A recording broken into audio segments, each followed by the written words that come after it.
Well, happy Sabbath, everyone. And we're going to begin our study. It's going to be study number 9, I believe, on the symbolic use of numbers.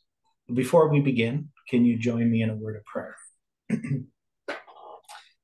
Dear Father in heaven, we thank you for the time that we have to open your word together and to look at the promises and the light that you have given us through the symbols of numbers, through Palmoni, and the light that we have for our feet at this time. Just pray, Lord, as we review this past history in this movement and also within the Millerite movement as well, that we can understand how these things relate to us in our present study and situation. We ask that your Holy Spirit can be here to teach us, and we ask it in Jesus' name. Amen. Well, again, happy Sabbath. It's nice to see all of you here. And we're going to be looking at Samuel Snow's letters. Here we have a picture, The Midnight Cry. I believe that's William Blake who did this drawing, if I'm not mistaken. This is from the Three Angels' Messages source book, though this is the chapter on the Midnight Cry, and this has all of the relevant articles that we're going to address in Samuel Snow's letters. So I'm not going to look at every single letter because Samuel Snow had lots of letters. And we're going to take our time going through this. So I have done many studies on Samuel Snow's letters before. So there's some things that I'm not going to go into detail on here because people can refer to those older studies. But I'm going to bring out the things that are pertinent as far as the symbolic use of numbers and the structure, and how those were unfolded to this movement at that time. So one of the things that I've been trying to do with this series of studies is sort of lay out how these truths came to us. Because if somebody just came now, they would think that we figured these things out beforehand. So, or not beforehand, but when we came with July 18, 2020, that we sort of went back and revised what we understood to fit in with July 18th. But July 18th just naturally came out of the light that had been given us all the way back, Millerite history and everything. So we're going to look at these letters. Now, when you just briefly go through these, so there's going to be all of these letters. We talk about Samuel Snow's letters, but the first letter that he writes is November 16th, 1842. And then he's going to have another one, or I guess it's written November 3rd, 1842. It's published November 16th. Now, these are published in the Signs of the Times. The Signs of the Times, I believe, is published on Thursdays. And The Midnight Cry is published on Wednesdays. I think I have that correct. And so you can see that Samuel Snow wrote some letters. He's, somebody he's not a major person in the Millerite movement, but he wrote some letters to the editor, and they get published. So here's one written November 22nd, 1842. Another one here that's published in The Midnight Cry on May 11th, 1843. It's not dated. And then Remarks of Brother Snow. These are published in the Signs of the Times, February 28th, 1844, and also in The Midnight Cry on March 7th, 1844. But this was his presentation on New Year's Eve at the Boston Tabernacle. Now, why are they published February 28th, 1844 and March 7th, 1844? Why is it taking a while for this to be published? So he gave a personal testimony on New Year's Eve. Now, what's the significance of his personal testimony on New Year's Eve, 1843?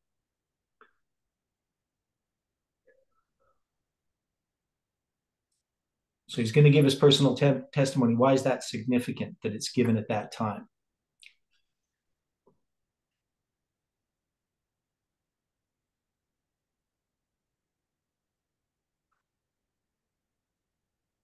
On the 1843 chart, when did they expect Miller's prophecies to expire? When they made the They 1843. they expected it on the first of 1843. Okay, so when they made the 1843 chart in 1842, they believed that 1843 represented the Gregorian year, January 1st, 1843 to December 31st, 1843. So when they made the chart, they believed that the year 1843 represented the year on our calendar. In December of 1842, Miller is for the first time going to say that 1843 goes from March 21st, 1843 to March 21st, 1844. But still, many people expected that Christ was going to come in the year 1843. And so, him giving this testimony on the last day of the year 1843 is a symbol. Can we understand that? So, what is the symbol?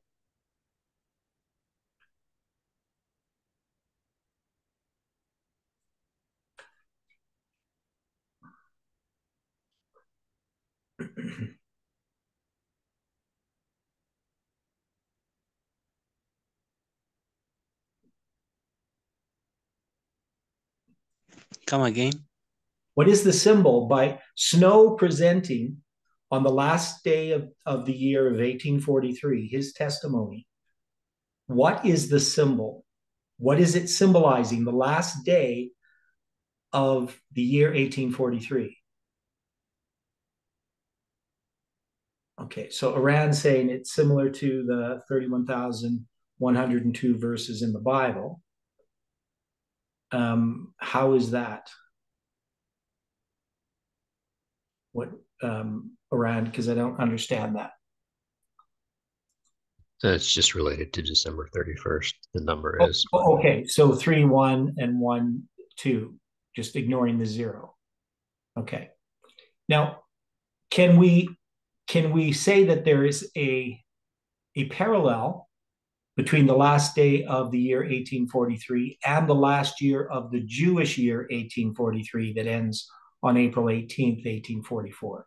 Is there a parallel there? Does it symbolize the first disappointment? Or just before the first disappointment?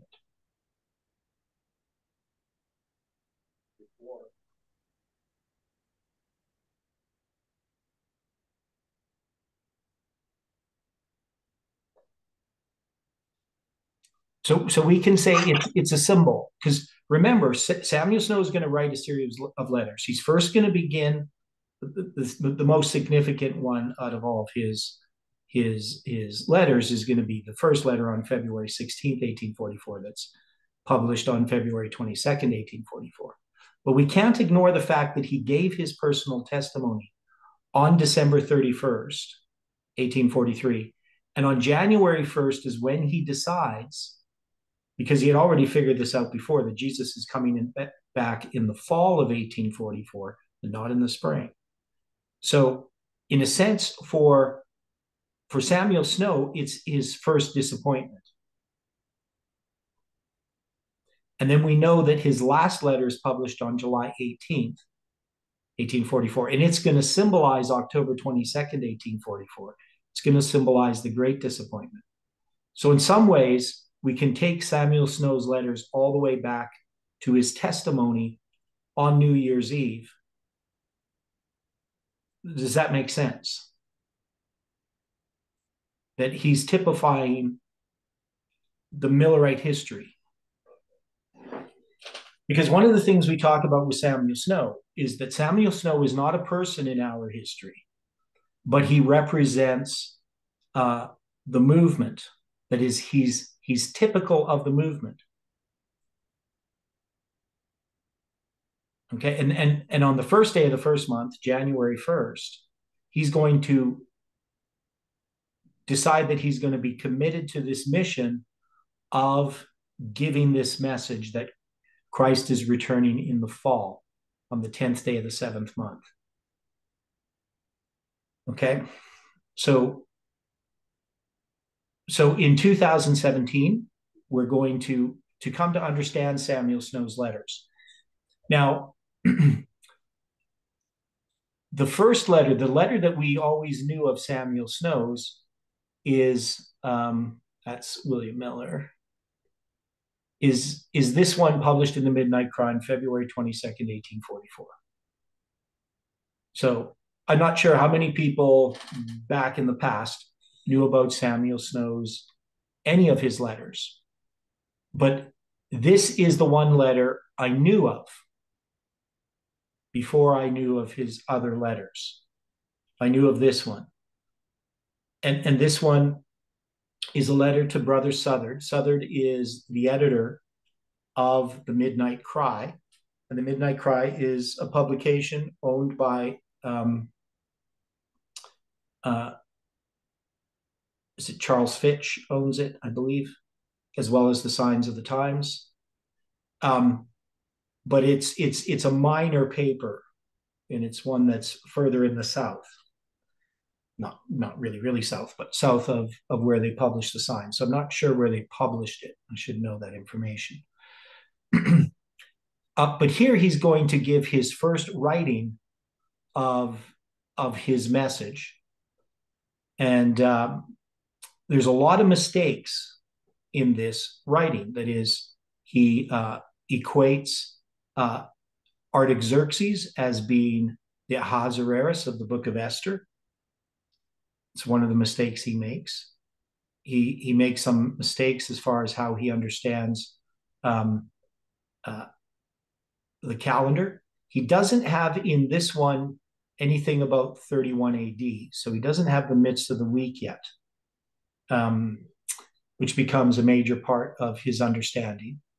And he does things which he does later too, other mistakes that he still retains, believing that it's going to be in 677 in the fall that we're going to have Manasseh taken captive.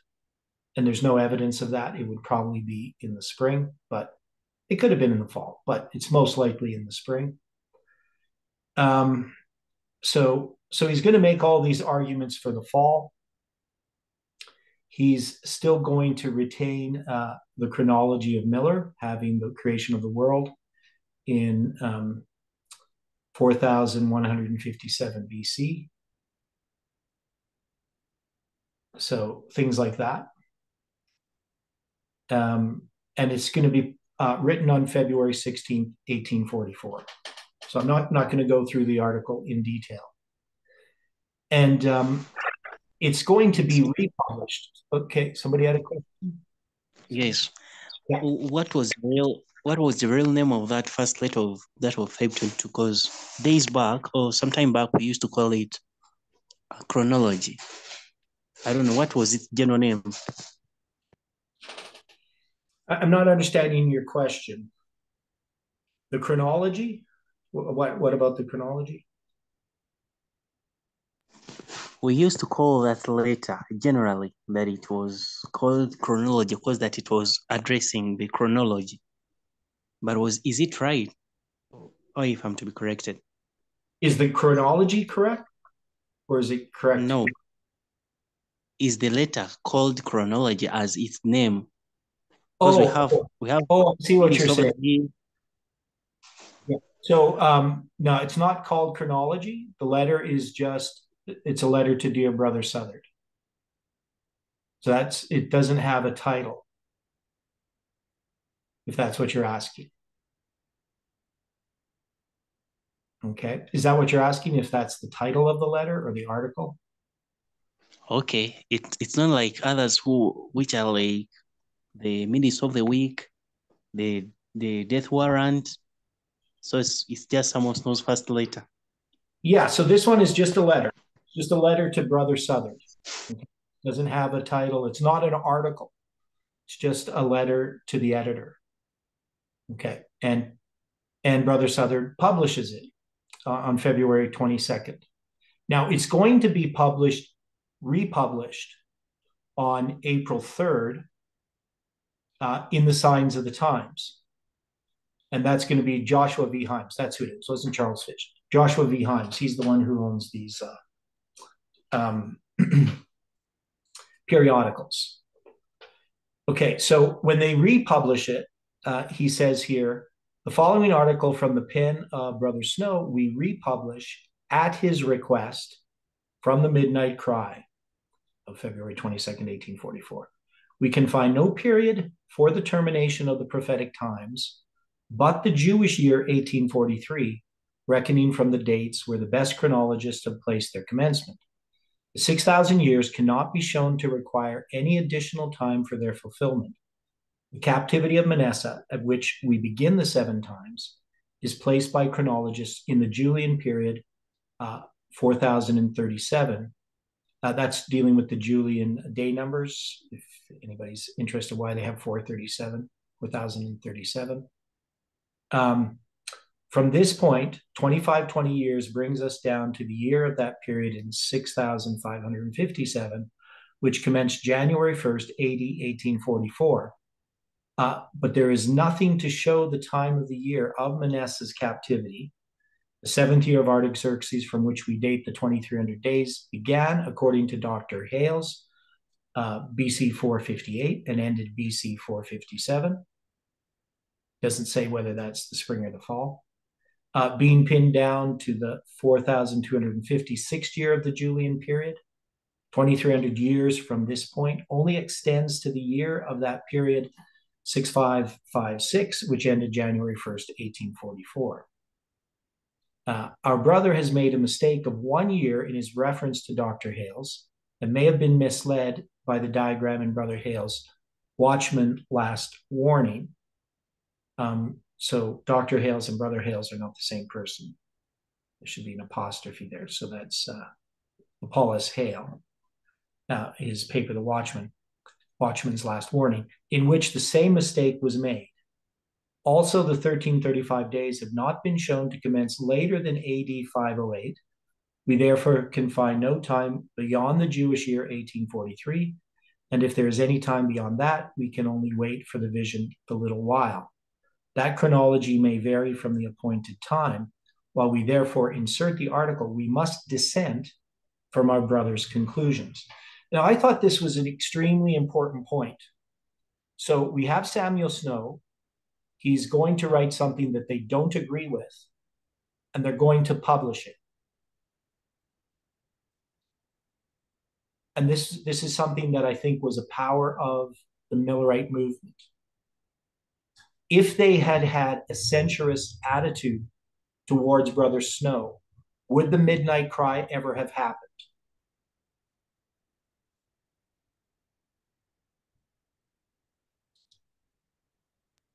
No, it couldn't.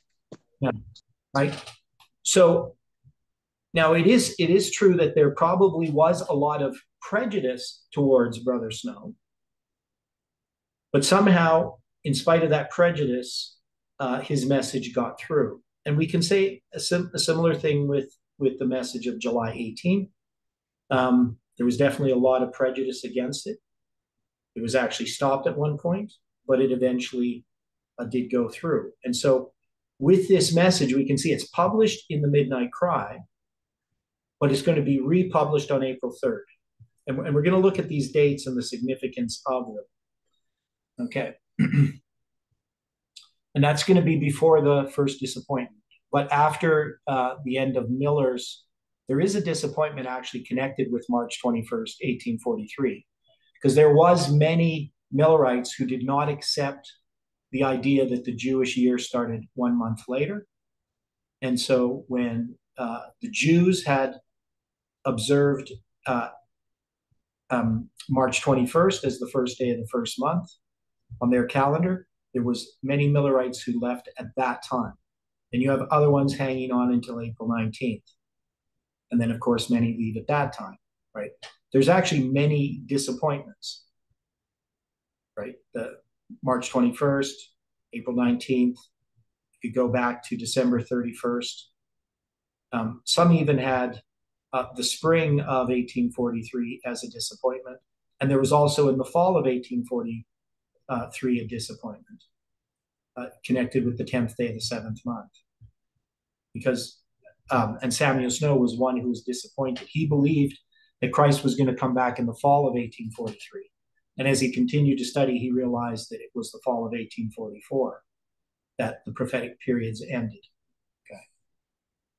Okay. When you're reading Dan Steig's account of that history, he doesn't pinpoint April 19th, but however, he says April the 17th. I know. He gets lots of things wrong. I couldn't find April 17th in any of the Millerite publications. Sometimes April 18th, but they're looking at that as the last day of the Jewish year, not the first day. So I'm not sure why Dempsey's puts April 17th. Because I couldn't find it in the Millerite writings. Right. It could be a typo, or it could be just something he wrote and his mistake and just forgot. One of the things I find interesting, so Dempsey wrote a book, Message and Mission of Seventh-day Adventists, something like that. Can't remember. Foundations and... I got that book. Yeah, I mean, I have the book too. I did have it. I gave it to my nephew. All my books. But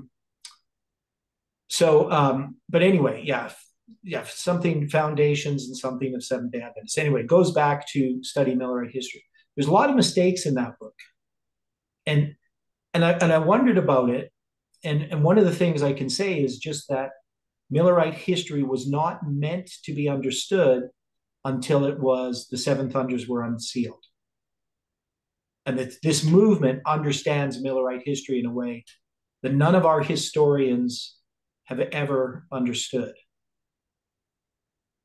So I think that's why those types of mistakes exist. It's almost as if their minds are blinded to see what's there. That God has not opened it up until this movement comes along and unseals the seven thunders. That's my opinion on that. Okay, thanks for that, Stephen. Now, there's going to be a letter that's published in the Signs of the Times. Now, we don't consider this in the line of Samuel Snow's letters. So the Signs of the Times is published Wednesday, the Midnight Cry is published Thursday. That's how it works. So the Signs of the Times is going to publish a letter from Samuel Snow. Now, it's not a letter that addresses the fall of 1844. It's actually going to address the mockers, right? So after the first disappointment, Brother Snow writes this letter that's then published on May 1st, 1844. Where he talks about the people who were mocking them. Okay, now, so it's not normally part of the structure because it's not saying anything about Jesus coming back in the fall or anything. It's nothing to deal with the prophecies, but it is addressing the first disappointment. So it is an important letter in that sense. And then we're going to have the next one here is his second letter. Now, this is published in the Midnight Cry, May 2nd, 1844. Now, it says Death Warrant of Jesus Christ. That's not actually the title of it. He's just going to quote from this so-called Death Warrant of Jesus Christ, which is a forgery. It's not an actual document. I wrote a paper on it showing that it doesn't fit with the history that we have. We can tell There's all kinds of anachronisms, like calling a Roman citizen the name Capet, which would not be a name. That's a name from Shakespeare, a Roman name from Shakespeare, but not a Roman name from the time of Christ. And also the name Raphael Robani. Raphael was not a name that existed in Jewish literature anywhere. It is something from the Renaissance. So, so it's kind of there's lots of things about it that show that it's a forgery. Now, this is going to be the basis, though, of this second letter, and so he's going to be addressing the midst of the week. That is, he's going to be addressing the fact that Jesus would be crucified in 31 A.D. And we're going to touch on that a little bit more as well. Now, also, we're going to have a letter written by William Miller on May 2nd, 1844. And this is going to be his letter where he addresses the disappointment. So he writes it from Lohampton, May 2nd, 1844.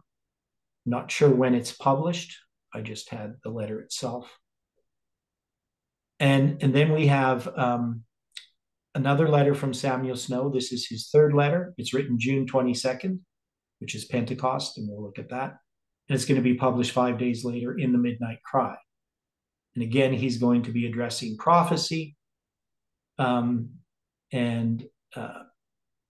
then he's going to have, now this one here, In the Midst of the Week, this is written by Sister Minor, and it's also published in the Midnight Cry on June 27th. And I included it because she's actually reiterating what Samuel Snow had said in his second letter, right, dealing with the midst of the week. And then we have the July 18th letter. Now, this one's entitled Confirming the Covenant. Now, it's written actually on I believe July 29th, but it's going to be the last letter published before midnight. And he's going to write it to Brother Southard as well, to the editor. And this one is a lot of symbolism that relates to these lines. Yeah, it's June 29th, 1844.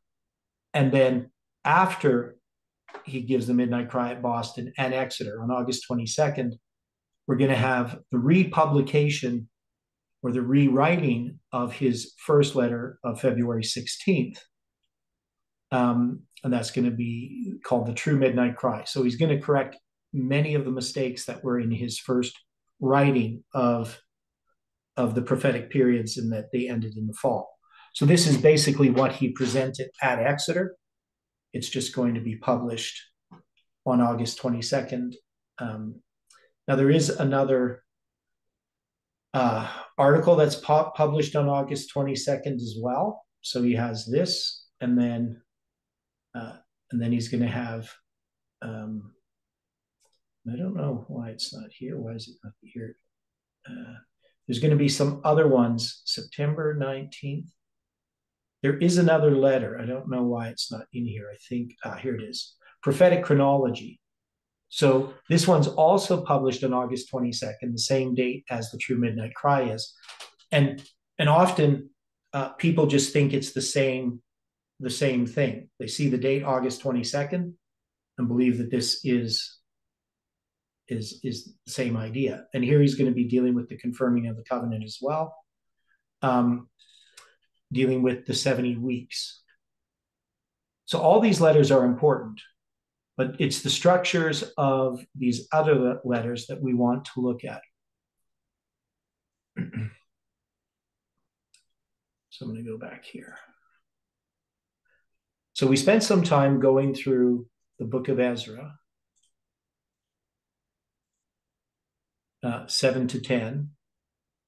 And we can see those dates on the bottom in 457 BC.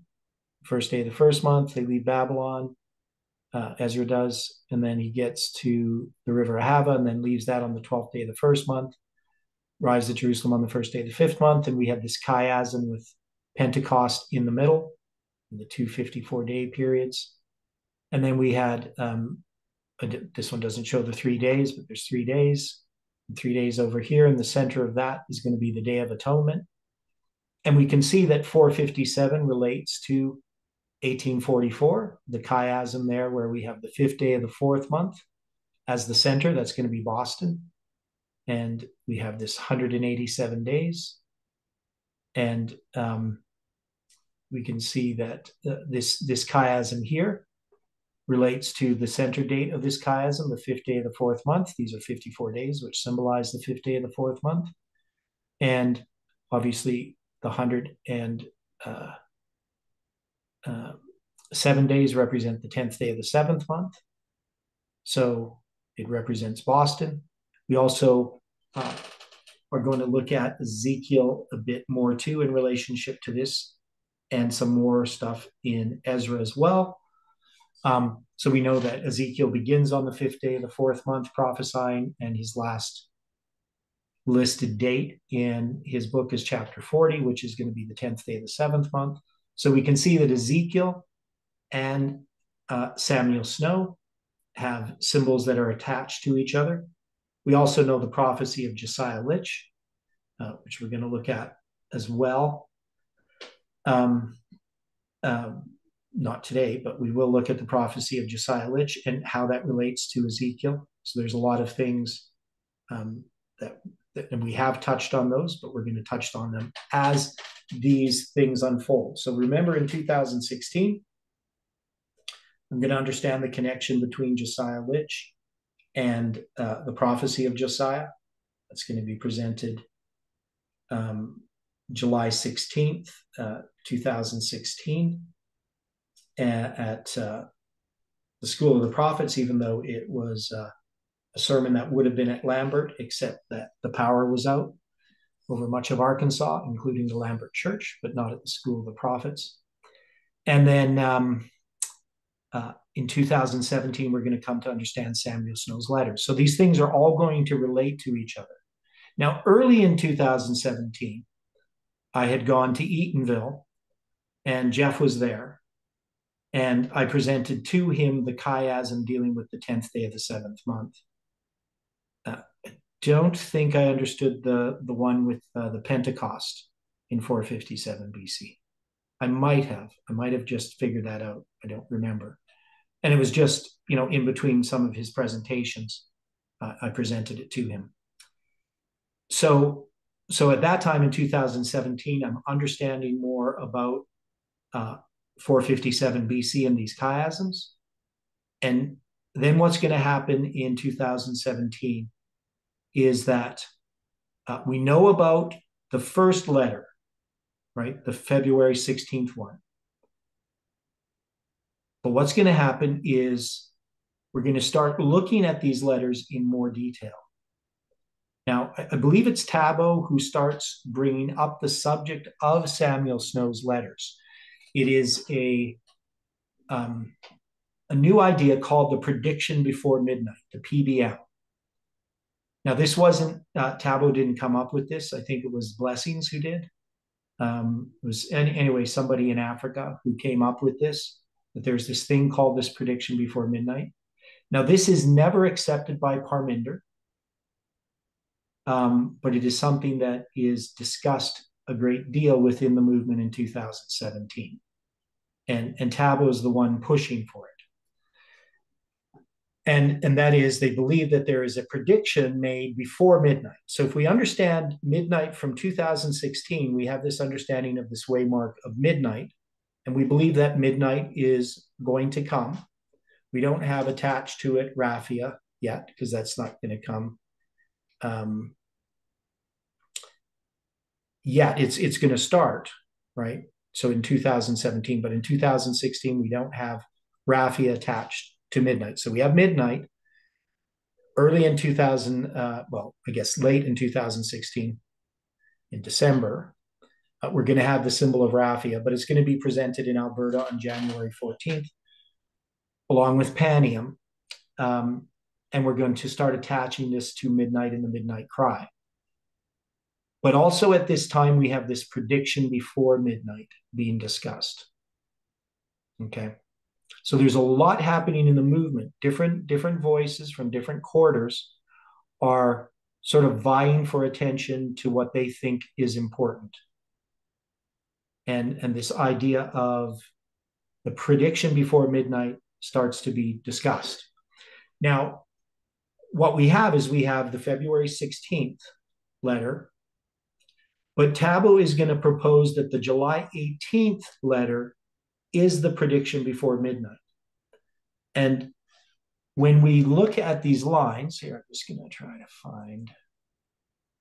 So when we look at the lines here, like these 3 days, this is just 457 BC on the top, dealing with those 3 days.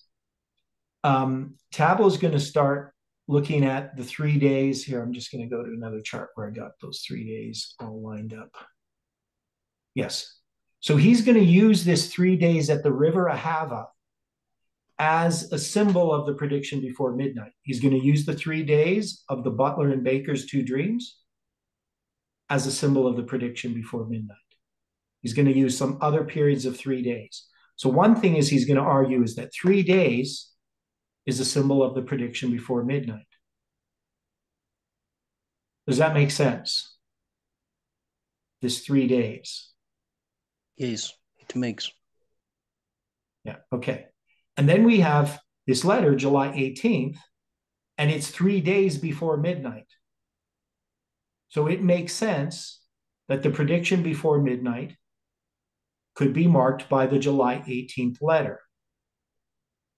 Now, we already have Samuel Snow's other letters. So I'm going to go through them here, just so you have them in a line. So we know we have his, is this the best one to look at? Okay, so this is going to have the publication dates. This doesn't have all the letters in them. I don't like this one. Let's see if there's a better one. Yes, here we go. So this is Samuel Snow's letters in 1844. You're going to see that we have his first letters published February 16th. And that on the biblical calendar, that's going to be the 27th day of the 11th month. So he's written on February 16th, and it's going to be published 6 days later on February 22nd, which is the 3rd day of the 12th month. And what's the significance of the 3rd day of the 12th month? In 457, or sorry, is that is 516? 515. 515. Yeah. The dedication of the temple. Yeah. So in the second sixth, temple. right. So in the 6th year of Darius, you're going to have the dedication of the temple. So that's in the book of Ezra. And I'm not going to try to rush through this. I have a tendency to rush through this stuff. So if you want to slow me down, I'm happy to be slow. You have it there as yes, it says 516 BC, but it's 516 in the Jewish year. So does that make sense? So it says March 12th or the 12th day of the 3rd month in 515. Yeah, I know. It depends. What do you mean, the rabbinic? The rabbinic calendar, do you mean? The Jewish year. The Jewish year on the biblical calendar. Yeah, the rabbis didn't exist then. Oh, right, okay. Okay, so if we go to Ezra chapter 6, we know that we're going to have the temple. Under Darius, the temple is going to be finished. Right, so in verse 14 of chapter 6, the elders of the Jews builded and they prospered through the prophesying of Haggai the prophet and Zechariah the son of Iddo. And they builded and finished it according to the commandment of the God of Israel, and according to the commandment of Cyrus, Darius, and Artaxerxes, king of Persia. Now, Artaxerxes hasn't existed yet, right? He's going to be future from when the temple is built. But Ezra is writing this after the time of Artaxerxes, and he's including Artaxerxes in this because there are 3 decrees. The first 2 actually complete the temple in this year, but the 3rd is going to be attached to that because His decree is part of that. Okay? So that confuses people. That's why we often think the temple is completed after Artaxerxes, but it's completed, 59 years before. And it says, this house was finished in the 3rd day of the month Adar, which was in the 6th year of the reign of Darius the king. So we're going to do the Jewish year is going to be spring to spring, just like the Persian year. And it's going to be the 3rd day of the 12th month. So that's the end of the year that began in the spring of 516 BC. So technically it's in 515 BC, but it's in the Jewish year 516, right? In our year, it's 515, okay? So it's the 6th year of the reign of Darius the king. So that date, the 3rd day of the month Adar, is the 3rd day of the 12th month. And in 515, it's going to be the 12th day of the 3rd month on the Julian calendar. So this is one of those dates I noticed that I didn't understand the significance at the time, but when I figured this out, that this was actually March 12th, that it's an inversion of the 3rd day of the 12th month, I thought that was significant. And that Samuel Snow's first letter is going to be published on the 3rd day of the 12th month becomes very significant. That means it's going to tie us back to the 2nd decree. Okay? Not just to the history of Ezra with the 3rd decree, but it's going to give some symbols that tie us to the 2nd decree. Okay, so this is quite important. Now, then it says, the children of Israel, the priests, the Levites, and the rest of the children of the captivity kept the dedication of this house of God with joy, and offered at the dedication of this house of God 100 bullocks, 200 rams, 400 lambs, and for a sin offering for all Israel, 12 he-goats according to the number of the tribes of Israel.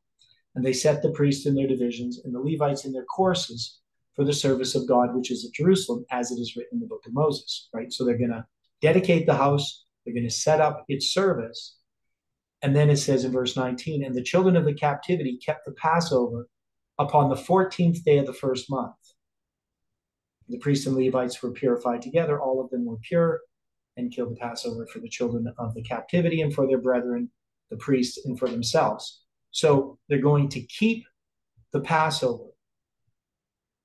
They're also going to keep the Feast of Unleavened Bread for 7 days as well. It says in verse 622, right? So, which I think is going to relate to, so when you have this Feast of Unleavened Bread, that's not connected directly to Pentecost, but we know that they're going to count from the wave offering to Pentecost. And so Pentecost is in 1844. It's going to be June 22nd. So I just thought that's an interesting point. Not an important one, really. But when we look at Samuel Snow's letters then, we're going to see some interesting details.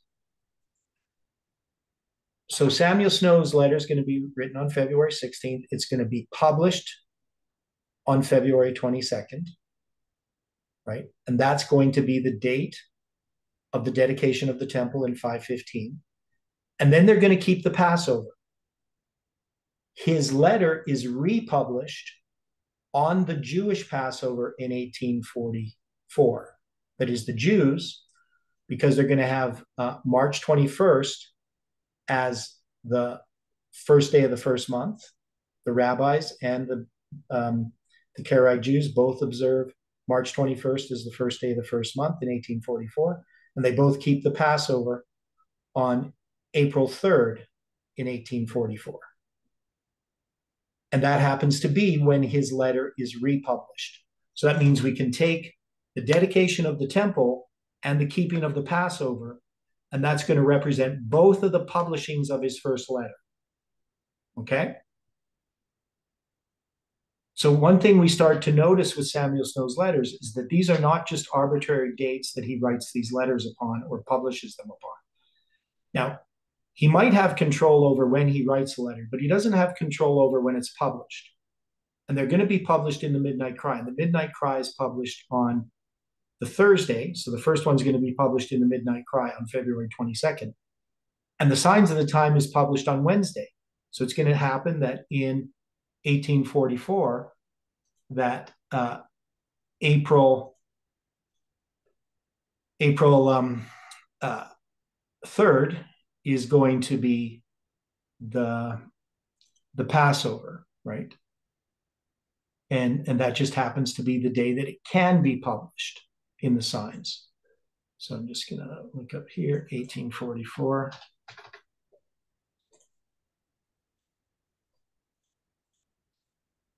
So April 3rd is on the rabbinic calendar, the 14th of Nisan. On the biblical calendar, it's going to be the 14th day of the 13th month, V-Adar.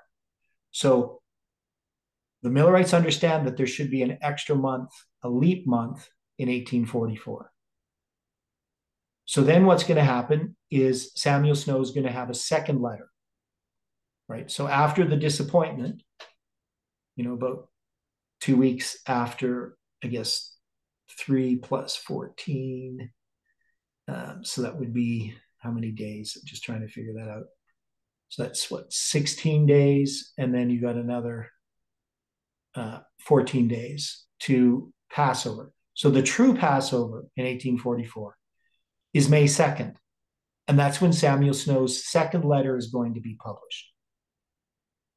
So his first letter is published on the day of the dedication of the temple and republished on the Passover, just as it was in 515 BC. Those two dates are mentioned. Those two dates are connected to his first letter being published. And then his second letter is going to be published on Passover. Now, that's the one where he addresses 31 AD, that Christ is crucified in the midst of the week. So he's going to use this counterfeit document to show that Jesus is crucified in 31 AD. And I'm not sure how that really relates, because when you look at it, it doesn't actually give evidence for that. It would not actually fit. But the dates that's given there, I think, is March 25th. That Jesus is crucified on April 27th in 31 AD, not March 25th. And there's other problems with it as well. But that gives this idea to Samuel Snow that Christ is crucified in the middle of the 70th week and not at the end, as Miller taught. So it's very significant that this letter is published, because he's dealing with the crucifixion of Christ in the midst of the week. And it's going to be published on the date of the crucifixion, right, on the biblical calendar, Passover. Now, so back in 2017, I was looking at this. I was looking at these different dates. So I could see the significance of these dates so far.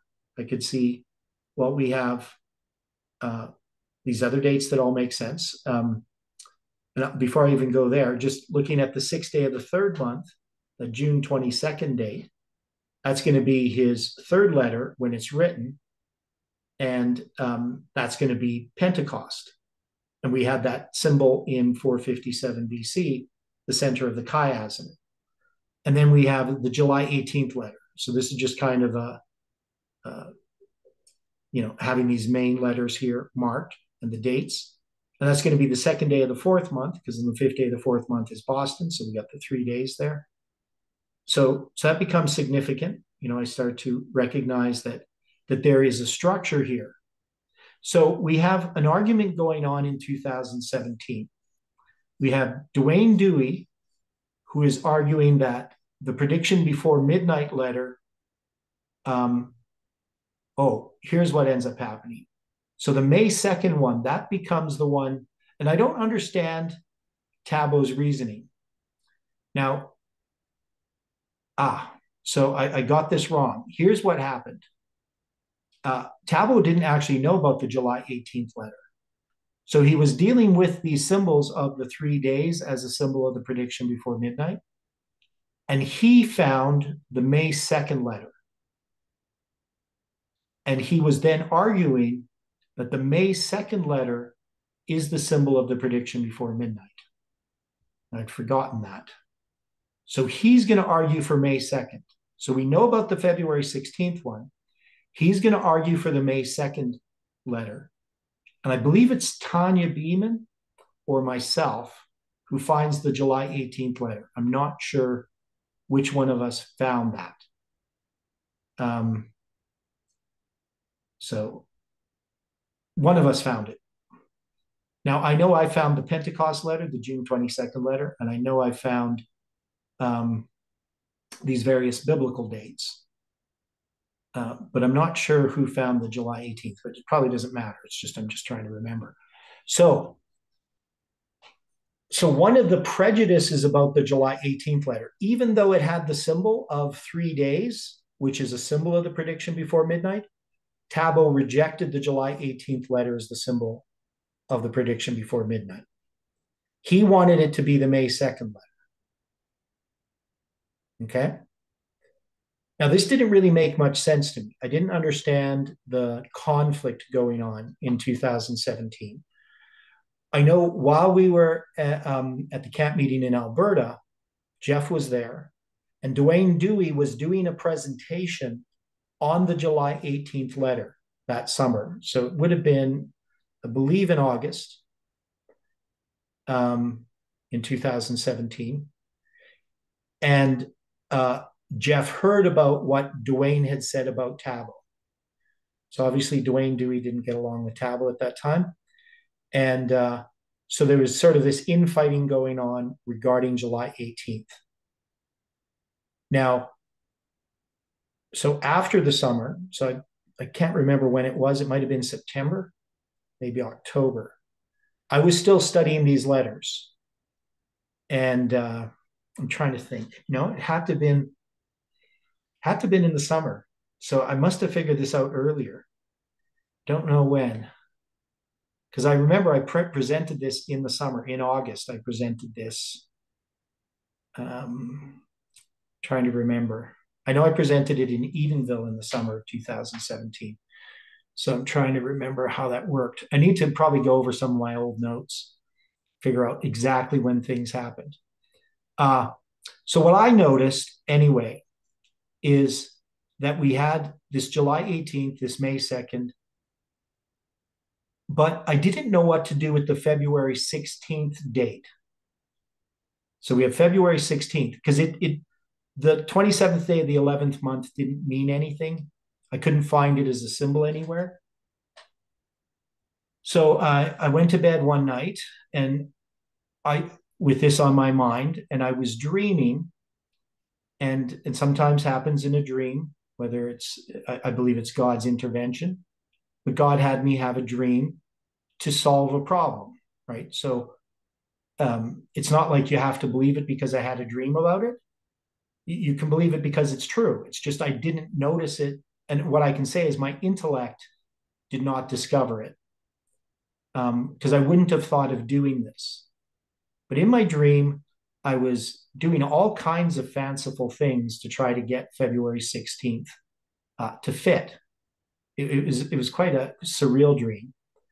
And but then God told me to add February 16th to February 16th, right?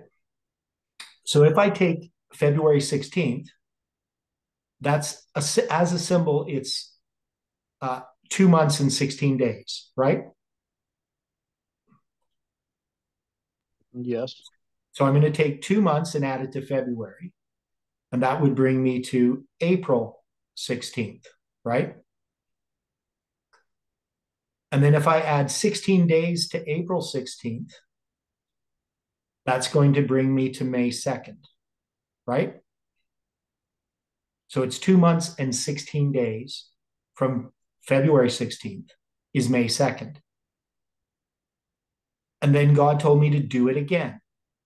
So I counted from May 2nd, 2 months and 16 days. That one's a little bit easier because you don't have to, count the days of the month, right? You just add 2 months to May, that's going to give you July, and 16 days to May 2nd, that's going to give you July 18th.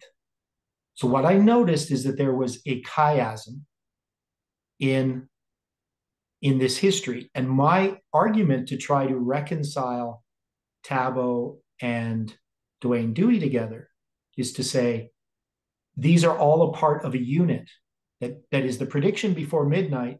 You can't just single out May 2nd or July 18th or February 16th or February 22nd, that they're all part of a structure that we call the prediction before midnight.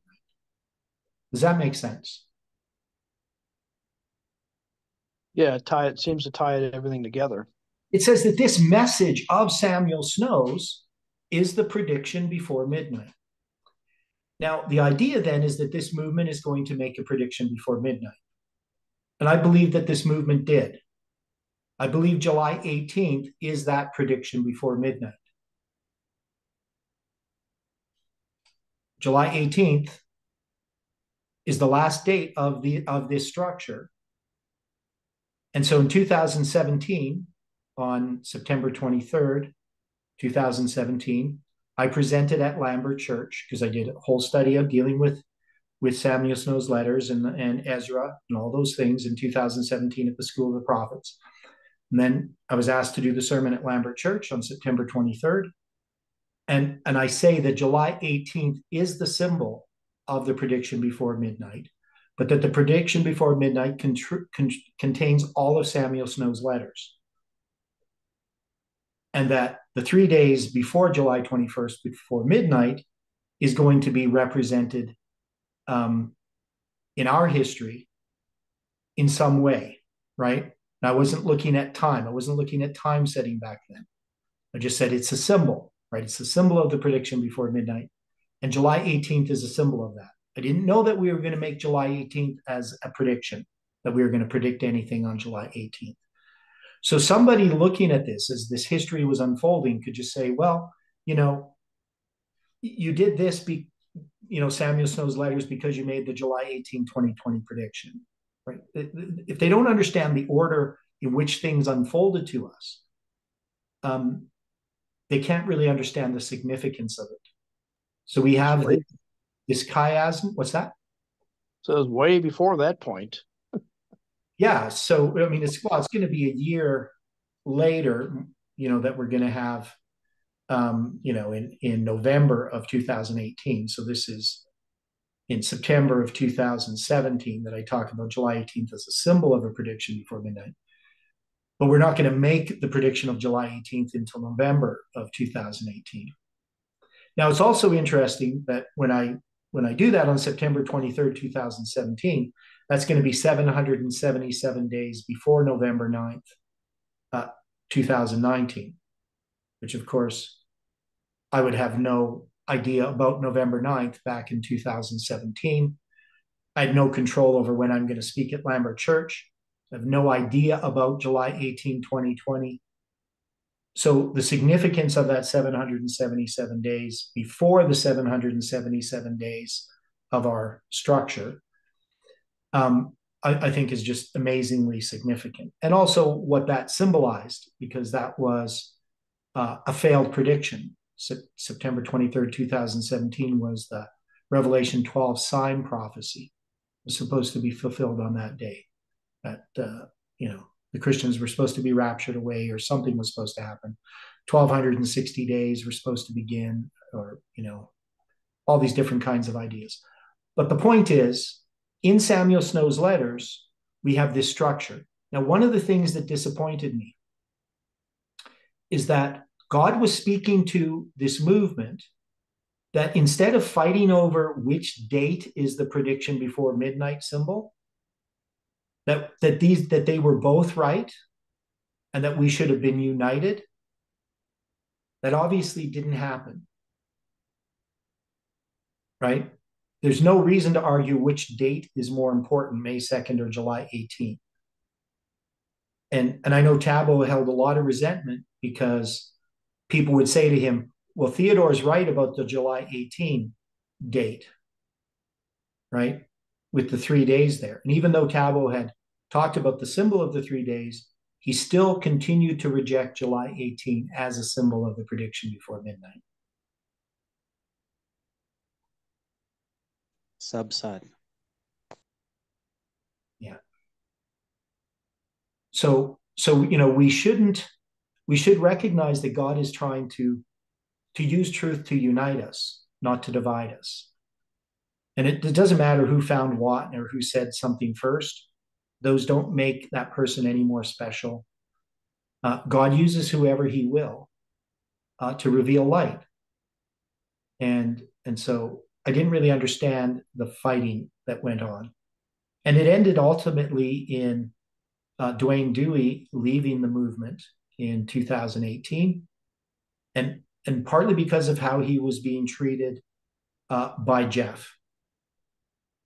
Right. So Jeff was upset with Dwayne Dewey for speaking out against Tabo. And so that ended up ultimately to Dwayne Dewey leaving. So there's a lot Tanya, of what's that? I thought Tanya left because there's infighting too, huh? Well, yeah, because of there's a lot of this history goes back, to 2017, dealing with the chronology, the infighting going on. I mean, I think one of the mistakes that Jeff made was because Dwayne Dewey was the chronologist of the movement. I mean, he was an old man, somebody to be respected. And, Jeff said once in his presence, that Theodore's now the chronologist of the movement. I think that really hurt Dwayne Dewey. And I don't think that it matters, who's doing what. But it was sort of Dwayne Dewey's territory. So that created a lot of jealousies, which were needless. It didn't have to happen. But it's just a mistake, that Jeff made. People make mistakes. But doesn't excuse, people for being hurt. As Christians, we should not be hurt. But it is human nature. So it's something that we always have to be aware of. I'm sure lots of times I've hurt people's feelings by the things I've said, and not considering the effect it might have on them. So, but anyway, this is just, the start of Samuel Snow's letters. Now it's connected to a lot of things that we're going to cover. We're going to go back and look at, how the November 19th prediction happened and how that relates to this, how the July 18, 2020 prediction happened and how that relates to this, and sort of show the progression of how we were trying to understand these letters. Because there's still a lot more in Samuel Snow's letters than what we see here. Okay. Any final thoughts before we close with prayer?